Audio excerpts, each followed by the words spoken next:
Bonjour à tous et bienvenue dans le Mag Essonne sur Radio Sensation. Aujourd'hui dans notre émission, nous allons parler de notre patrimoine et plus particulièrement celui de Boutigny, une petite ville du sud du département bordée par la rivière Essonne. Pour en parler avec nous, je reçois Pierre Gérard. Bonjour. Bonjour.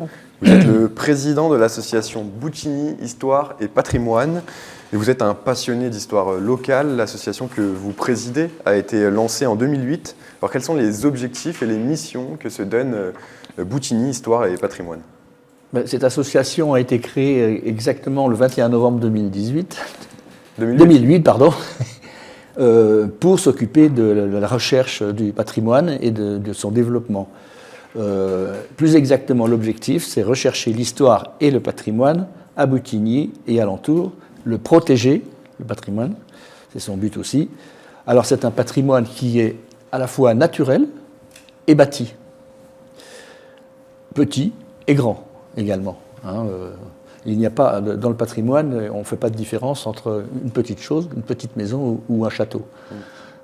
Et c'est ça qui est intéressant. C'est l'approche, c'est essayer de comprendre quelle approche il faut faire pour comprendre comment un village s'est bâti, pourquoi telle rue s'appelle de telle manière, voilà, le pourquoi, le comment des choses, de la vie d'un village au cours de son histoire. Comment ça se passe, la vie de l'association? À quel moment est-ce que vous vous retrouvez pour aborder des thèmes ou certaines questions que vous vous posez? On se réunit pour créer un programme annuel qui comporte au moins une exposition par an. On en a fait entre 2008 et 2018 une dizaine. Ça s'est arrêté malheureusement pour des raisons bien connues. La crise sanitaire. Et ça va reprendre cette année. Et on prépare cela, on prépare les assemblées générales également pour faire le bilan, mais il y a aussi des conférences mensuelles sur l'histoire et notamment la toponymie. J'y tiens beaucoup parce que c'est la base un peu de tout. Alors la toponymie, est-ce que vous pouvez nous rappeler la toponymie, c'est topos, le lieu, onomos, le nom en grec. Donc ça veut dire l'étude des noms. Pourquoi tel endroit s'appelle de cette manière? Pourquoi Boutigny s'appelle Boutigny? Mais ça ne tient pas qu'au nom des villes et villages, ça va beaucoup plus loin puisque, comme vous le savez sûrement, sur les cadastres, il y a des noms de lieux-dits et aucun endroit, en fait, dans le monde, mais notamment en France et à Boutigny comme ailleurs, on a beaucoup de noms de lieux, parfois inexpliqués et intéressants sur l'histoire du village lui-même. Alors sur le patrimoine justement de Boutigny, on va y revenir. Est-ce que vous pouvez nous présenter? Vous avez parlé qu'il y avait à la fois des gros lieux, des églises notamment, mais aussi des petits lieux. Est-ce que vous pouvez nous présenter ce patrimoine? Boutigny-sur-Essonne, comme son nom l'indique, est au bord de l'Essonne. Et l'Essonne, à cet endroit, est une frontière du Gâtinais historique. Le Gâtinais historique était un comté au temps des Capétiens. Et, l'église qui a été construite et le château qui était à côté et qui a disparu étaient en fait des bâtiments créés par les responsables, le comte, ou souvent, comme souvent au Moyen-Âge, l'archevêque de Sens, dont Boutigny faisait partie du point de vue du diocèse. C'est un grand diocèse. C'est un très grand diocèse. Parce que Sens, c'est pas à côté. Qui n'existe plus, parce qu'il a été coupé en d'autres petits diocèses. On fait partie de l'Essonne, un peu comme les départements quand ils ont été créés, notamment au moment de la création de la République, de la Révolution française. Et donc, ces endroits sont, comme souvent, les frontières comportent beaucoup de choses qui montrent quel rôle elle a joué. Le château qui était là, à sa place aujourd'hui, c'est une gare, puisqu'il y a aussi un chemin de fer entre-temps qui s'est installé, qui était en fait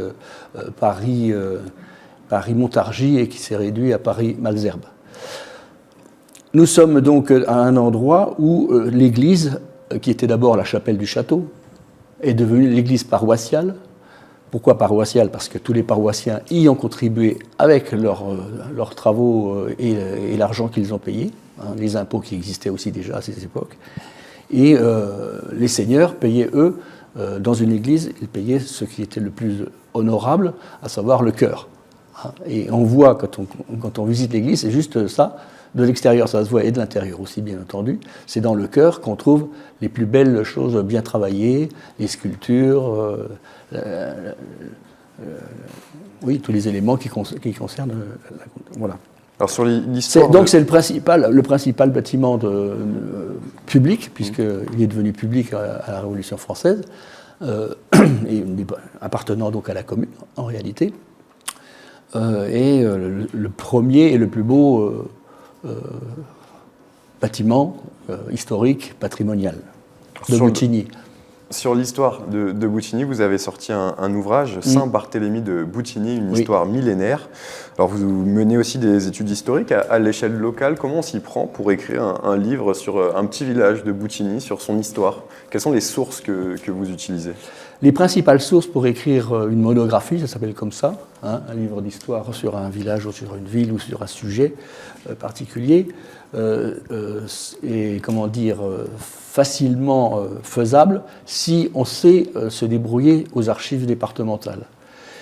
Et comme je vous disais par rapport au diocèse de Sens, les archives de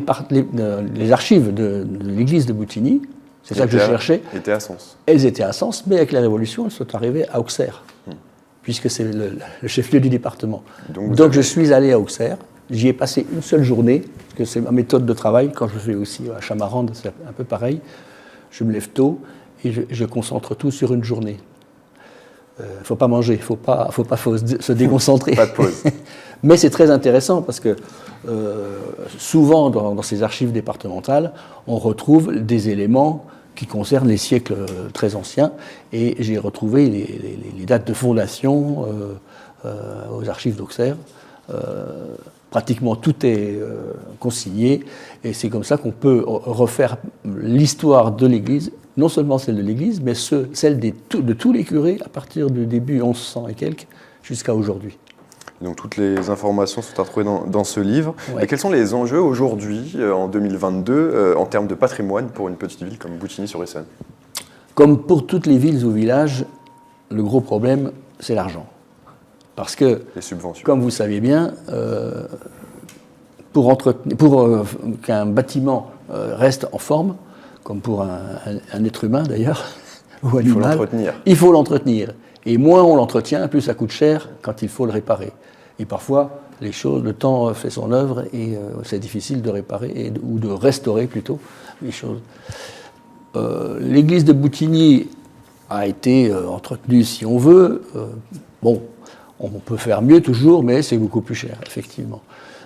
Mais il y a un certain nombre d'éléments dans cette église qui sont intéressants, des tableaux, par exemple, qui ont été donnés, des statues aussi qui ont été données, notamment par Napoléon III, des choses comme ça. Et puis, il y a tout les sièges, la chaire, les autels. Il y a 5 autels dans cette église, parce qu'à un moment donné, il y avait des curés et leurs vicaires. Ils étaient au moins 5 ou 6. Donc ça vivait beaucoup plus. Aujourd'hui, ça sert en gros à une messe une fois par mois et un mariage ou un enterrement de temps en temps, quoi. Donc le problème de ces bâtiments, c'est qu'ils sont très difficiles à maintenir en état. Et j'en profite aussi pour vous rappeler que vous avez sorti en septembre dernier le livre Fabuleux Gâtinais, conte historié de communes du Gâtinais français. Alors le but c'était de raconter l'histoire sous forme de conte, c'est un moyen de faire découvrir aussi l'histoire locale en se divertissant? Oui, je pense que le premier ouvrage qui concerne l'histoire de Boutigny, pas seulement celui de l'église, mais puisque le village s'est construit autour du château et de l'église, c'était normal qu'on le mette en avant, et c'est ce qui reste. Le château a disparu, mais l'autre château de l'autre côté, qui est sur Courdimanche, et de l'autre côté de l'Essonne, ça donne un endroit qui est, agréable et touristiquement intéressant. Merci beaucoup, Pierre Gérard, d'avoir été avec nous dans le Mag Essonne sur Radio Sensation. D'accord. Je rappelle que vous êtes donc le président de l'association Boutigny Histoire et Patrimoine. Et donc, vous pouvez retrouver cette émission en podcast audio, vidéo sur notre site internet, sur notre application, mais aussi sur notre chaîne YouTube Radio Sensation.